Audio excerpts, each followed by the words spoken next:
धार्मिक स्थलों से जुड़े दावों और प्रतिदावों के बीच आरएसएस प्रमुख मोहन भागवत ने गुरुवार को कहा कि हर मस्जिद में शिवलिंग देखने की कोई आवश्यकता नहीं है।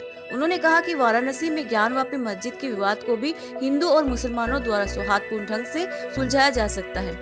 एक धर्मस्थल के इतिहास से जुड़े कुछ घटना केंद्रित संघर्षों का उल्लेख करते हुए भागवत ने कहा, इन घटनाओं को देश में हिंदू या मुसलमान द्वारा बदला नहीं जा सकता। आक्रमणकारियों ने मंदिरों को तोड़कर हिंदुओं और नवपरिवर्तित मुसलमानों के मनोबल पर छाप छोड़ने की कोशिश की। उन्होंने कहा कि ज्ञानव्यापी श्रृंगार गौरी पूजा का मामला दोनों समुदायों के बीच बातचीत से सुलझाया जा सकता है। अदालत का फैसला दोनों पक्षों को स्वीकार्य होना चाहिए। भागवत ने आरएसएस कार्यकर्ताओं के प्रशिक्षण के तीसरे वर्ष को चिन्हित करने के लिए नागपुर में एक वार्षिक समारोह को संबोधित किया। उन्होंने कहा, आरएसएस ने अयोध्या में राम जन्मभूमि अभियान में कुछ महत्वपूर्ण कारणों से हिस्सा लिया। हालांकि ये भी स्पष्ट किया गया कि संगठन किसी नए आंदोलन का हिस्सा नहीं होगा।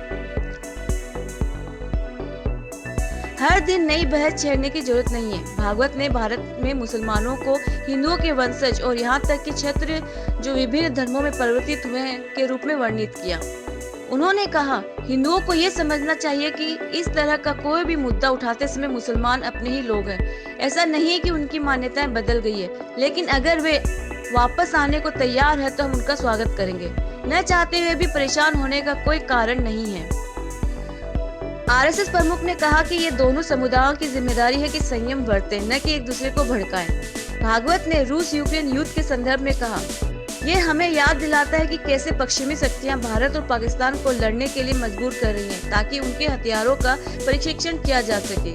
रूस ने यूक्रेन पर आक्रमण किया है क्योंकि रूस एक शक्तिशाली देश है।